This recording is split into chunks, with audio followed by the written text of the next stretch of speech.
Dando continuidade à análise desse relatório, dos relatórios anuais, estou pegando os dois últimos, em geral eles saem em novembro, então eu estou tratando aqui com informações que estão no relatório de novembro de 2018 e o mais recente, novembro de 2019, que analisam aí o último ano e algumas questões mais estruturais das relações de segurança e as relações econômicas no sentido mais amplo entre Estados Unidos e China.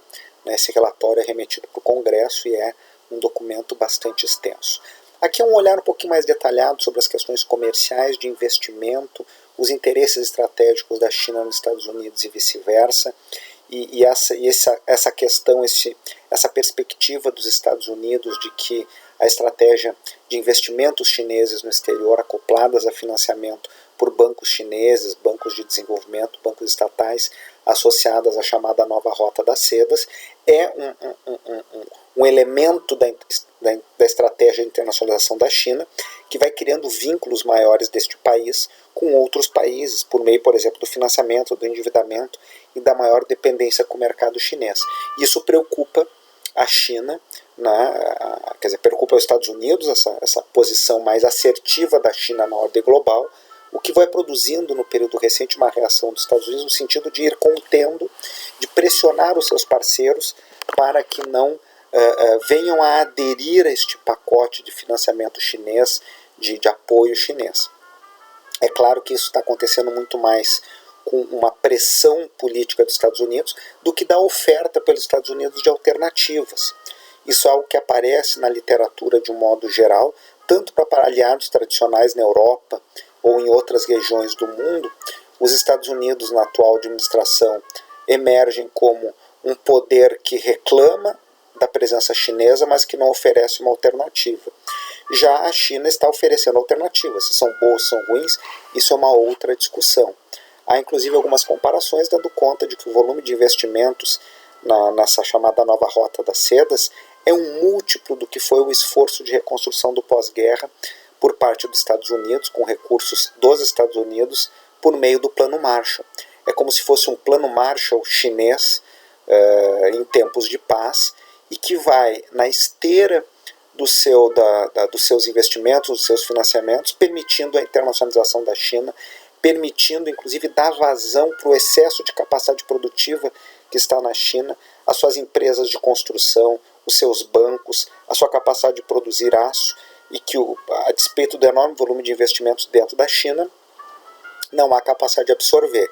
Ao mesmo tempo, a busca de acesso a recursos estratégicos, a recursos naturais na Ásia Central, junto à Rússia, o acesso a mercados na Europa, no Ocidente, a tentativa de driblar potenciais canais de comércio que poderiam ser rompidos, como, por exemplo, o comércio marítimo pelo Estreito de Malaca, e com a presença de bases militares próximas dos Estados Unidos.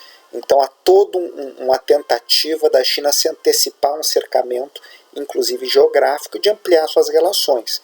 Então a China está construindo essa sua base de internacionalização, que tem no continente euroasiático, particularmente na Ásia, o seu espaço privilegiado. O que não significa dizer que a China não esteja se expandindo em outras áreas também, na África, na América Latina, em busca de mercados, de recursos naturais. Isso é um tema para o qual nós voltaremos com o olhar da América Latina. Então vamos avançar um pouquinho com os números apresentados nesses relatórios, para que vocês saibam um pouquinho mais, e porque, de novo, é o olhar dos Estados Unidos, central nessa competição com a China para a compreensão global. Então aqui nós observamos as transações bilaterais em 2017, tanto no comércio quanto os investimentos. O investimento direto estrangeiro, aquele direito, é investimento proprietário, e existe aquele investimento novo, construir fábricas novas ou comprar fábricas já existentes. Então observa-se ali Estados Unidos, o que os Estados Unidos exportam para a China. Então os Estados Unidos têm superávit em serviços, mas déficit no comércio de mercadorias. E a questão dos investimentos. A China está nesse momento investindo mais nos Estados Unidos do que o contrário, a despeito das crescentes restrições, e vocês vão observar ali também uma contração entre 2007 e 2008, 2017 e 2018, perdão, no investimento direto chinês. Aliás, desde 2016, desde que as medidas mais duras de contenção à presença chinesa nos Estados Unidos têm sido adotadas. Então, claramente, no investimento direto isso está acontecendo. Por quê? Porque as empresas chinesas tentam comprar as empresas dos Estados Unidos e o Congresso bloqueia com base na legislação que liga o investimento direto à segurança nacional, monitorado por uma comissão específica. Aqui vocês vão observar que a presença chinesa no mercado acionário foi crescente. Em 2012, pouco mais de 100 bilhões de dólares em capitalização de empresas chinesas listadas na Bolsa de Nova York. O número de empresas caiu entre 2002 e 2018, porém o valor de mercado dessas empresas se multiplicou por 10. E isso pode aparecer, por um lado, como o fato de que as empresas chinesas estão captando recursos do mercado estadunidense, que na verdade é um mercado global, porque investidores ao redor do mundo compram ações na Bolsa de Valores estadunidense. Mas o fato é que a presença chinesa lá é crescente já. É um PIB brasileiro praticamente de capitalização no mercado acionário na Bolsa de Valores estadunidense. Será que isso vai continuar ou não vai continuar? Será que os conflitos vão fazer inclusive com que essa dimensão financeira desapareça? Quais são as preocupações com aspectos de transparência, regulação, fraudes contábeis? Bom, isso é o que os estrategistas estadunidenses estão se perguntando.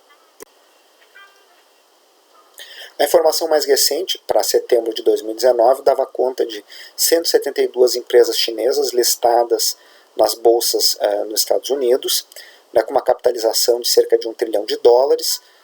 E em 2018 essas empresas foram capazes de captar pouco mais de 8 bilhões de dólares na oferta pública inicial de ações no mercado estadunidense. Por outro lado, o relatório e a visão estratégica dos Estados Unidos parte da constatação de que a atuação das empresas estadunidenses na China ela é restringida e moldada pela política industrial chinesa e segue um conjunto de observações, reclamações sobre restrições as mais diversas. Mas eu gostaria aqui de insistir, fazendo um olhar crítico sobre isso, que a recíproca é verdadeira e cada vez mais. A atuação chinesa tem sido limitada pela interferência estatal estadunidense, a atuação chinesa nos Estados Unidos e em parceiros dos Estados Unidos. Nós vemos ao redor do mundo países sendo pressionados para que não deixem a empresa chinesa Huawei participar, por exemplo, dos leilões de 5G. Isso já tem gerado resultados favoráveis ao interesse estratégico estadunidense, alguns aliados dizendo que não irão, e outros ainda indecisos. Então essa pressão e esse cercamento vem acontecendo, de modo que a queixa dos Estados Unidos parece ser procedente, mas também as queixas chinesas neste momento me parece que do ponto de vista pelo menos formal são absolutamente procedentes.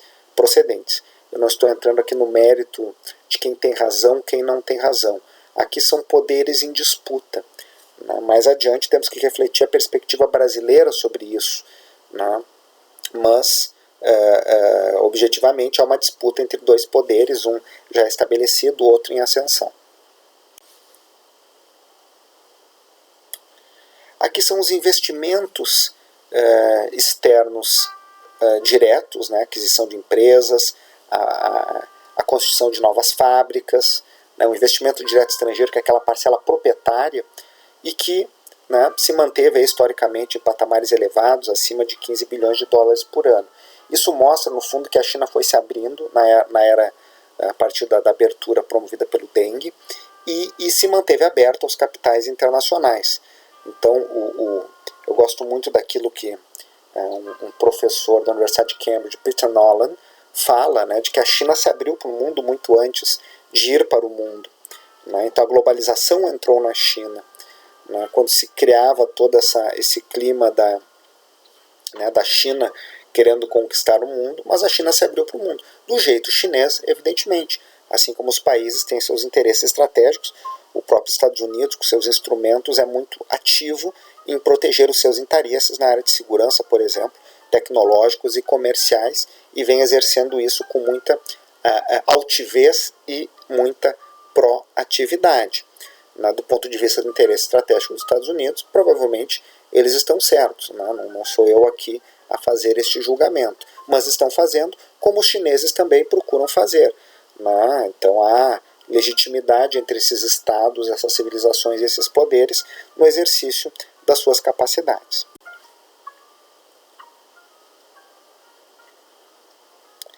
Há várias empresas, né, que estão listadas na Standard & Poor's 500 que estão bastante expostas, né, cujas receitas dependem muito de vendas na China, né? Em alguns casos mais, em outros casos menos, mas não é um mercado desimportante para as empresas estratégicas dos Estados Unidos. Em áreas tecnológicas, em algumas delas, né, que vendem insumos, e essas empresas, inclusive, caem ali estão sendo impedidas de realizar negócios com a China, né, por questões de segurança. Né, quando uma empresa chinesa é listada lá no Bureau of Industry Security, na lista negativa, né, as empresas americanas têm que parar de realizar transações comerciais com esta empresa listada. E isso está afastando este mercado e criando dificuldades no curto prazo, que são para a China e que são para os Estados Unidos. Tá? A ver se as empresas chinesas de alta tecnologia vão conseguir novos fornecedores para os insumos eletrônicos e outros insumos utilizados na produção de seus bens. Então, por exemplo, a Huawei é a maior empresa produtora de aparelhos celulares do mundo nesse momento, ultrapassou a Apple e, por sua vez, utiliza insumos de empresas estadunidenses, ou pelo menos utilizava antes dessas restrições, está buscando novos fornecedores e vai acabar tendo que produzir os seus próprios microchips e outros insumos. Então tudo isso vai criando riscos por um lado e oportunidades por outro lado. Aqui é um mapeamento, né, dos riscos para as empresas americanas, para o mundo dos negócios dos Estados Unidos, né, nesse horizonte temporal. É toda uma busca de ir acompanhando quais eram, do ponto de vista das empresas dos Estados Unidos, os maiores riscos percebidos, né, e crescentemente essas questões legais e custos trabalhistas e as tensões comerciais podem mudar de patamar, mas vão aparecendo como dificuldades do ponto de vista dos Estados Unidos nas suas relações comerciais. Isso, a fonte desse estudo é a Câmara de Comércio americana, na China, né, em análise sobre expectativas e percepções das empresas americanas que fazem negócios com a China. Aqui é uma timeline dos conflitos tecnológicos bilaterais. Novamente, não temos como detalhá-los. O importante é que há um crescimento nesses conflitos que, em alguma medida, também responde pela maior presença dos capitais chineses no mercado internacional e a liderança das suas empresas em algumas áreas e a possibilidade de que essa liderança fique maior ainda em alguns segmentos, como na telefonia 5G.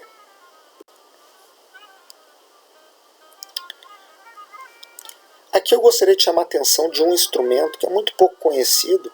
Eu às vezes vejo os debates dos economistas brasileiros ou de outros analistas sobre esses temas e me causa certa perplexidade o desconhecimento de como é que a vida real é e de como é que se operam as estratégias e as políticas.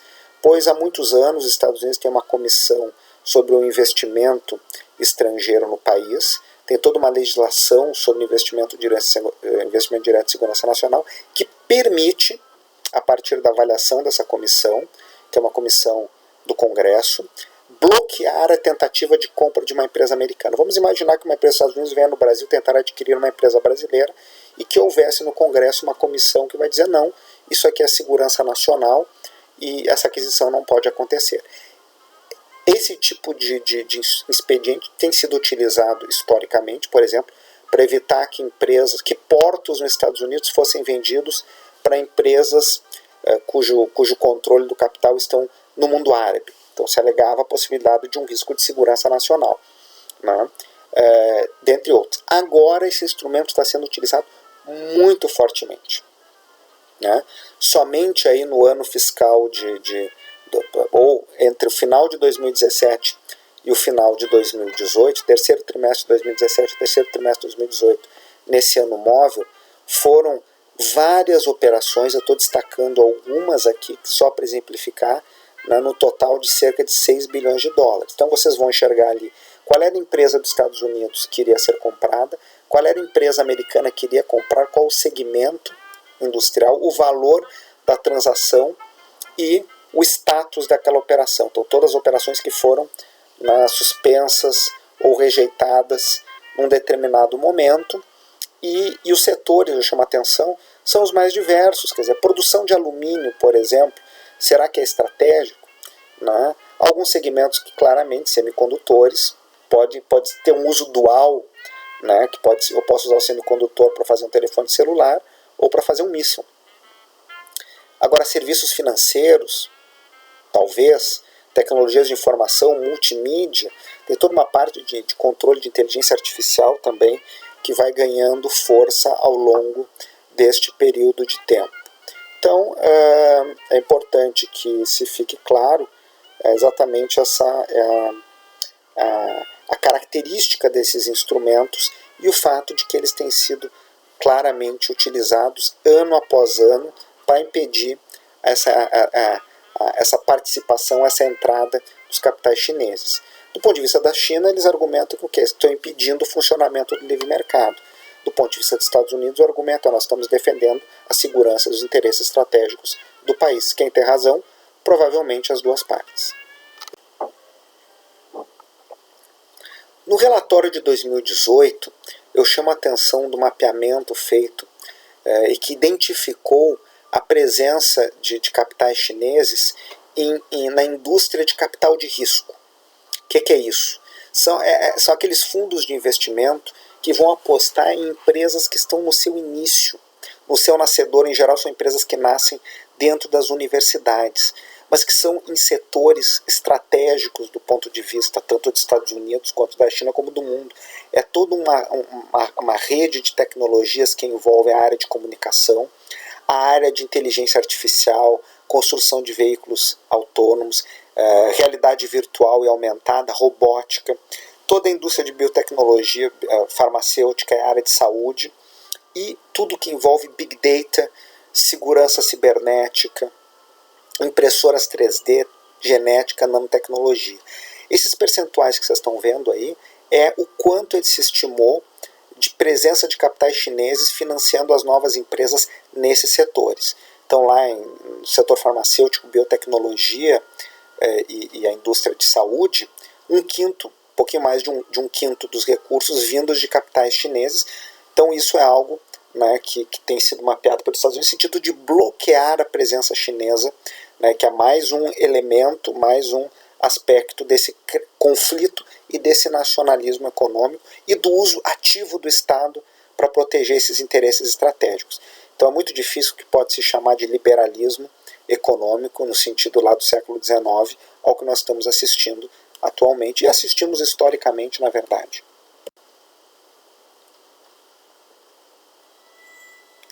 Os estrategistas e políticos estadunidenses se queixam que a China tem política industrial e política tecnológica. De fato, a China tem política industrial e política tecnológica com objetivos, com instrumentos, com sistemas de acompanhamento, com atores, e essa política tem funcionado.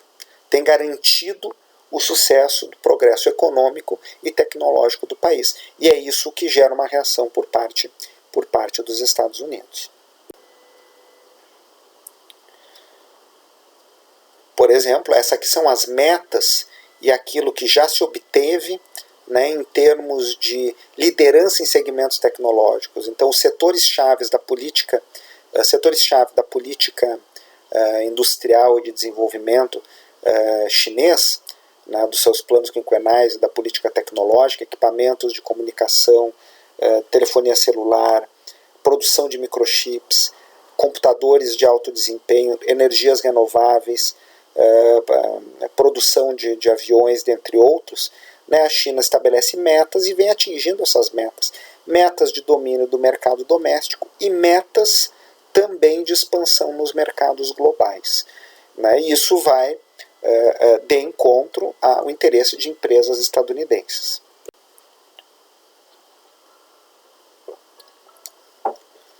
Um outro olhar muito atento dos Estados Unidos tem a ver com o Belt and Road Initiative, que é esse grande conjunto, esse pacote de investimentos do governo chinês, da gestão Xi Jinping, na chamada Nova Rota das Sedas, de corredores de comércio, de infraestrutura de ferrovias, de portos, de aeroportos, né?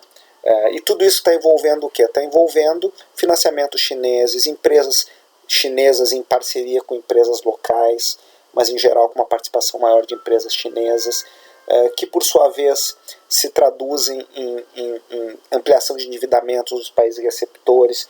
Então o que a China está fazendo é o que outros países fizeram, é apostar fortemente na internacionalização da sua economia, das suas empresas, construir parceiros, investir em infraestrutura, ampliar os seus tentáculos, não é para conseguir acesso a mercados e acesso à infraestrutura, nada diferente do que os outros países fizeram anteriormente, mas isso colocando na perspectiva dos Estados Unidos uma ameaça, né? Que é uma ameaça nessa disputa de poder.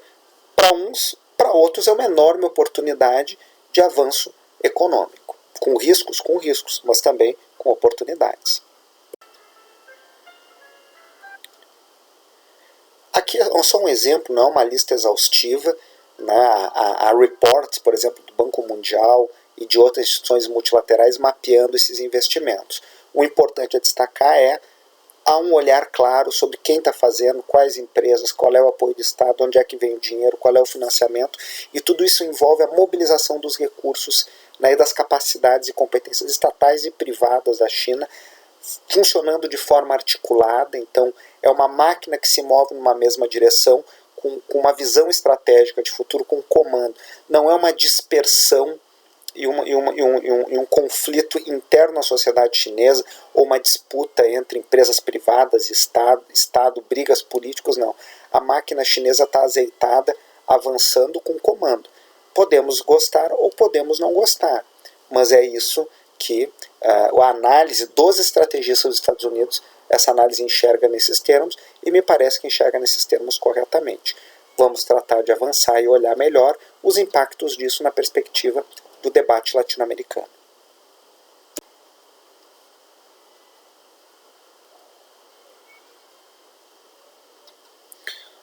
Aqui um olhar do desenho do comércio de petróleo, de como uma parte importante desse comércio passa pelo Estreito de Malaca, por exemplo, ou pelo Estreito de Hormuz, todas as regiões, né, o Canal de Suez, que são controladas por poderes ocidentais, e como a China busca driblar isso por meio dos seus investimentos na sua nova Rota das Sedas.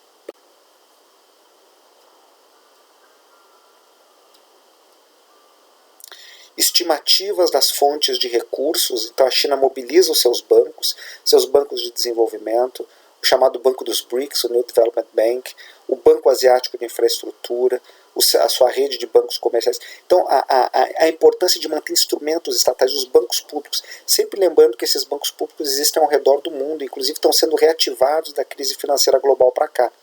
Para dar um exemplo, a Alemanha, 1/3 do crédito da Alemanha vem de bancos públicos. O KfW, que é o grande banco equivalente ao BNDES da Alemanha, é um dos grandes bancos públicos do mundo. E é um ator central para o desenvolvimento da Alemanha, que combina política social forte, política industrial e um dinamismo de mercado liberal muito intenso também. Me parece que esse é um dos caminhos positivos para o sucesso.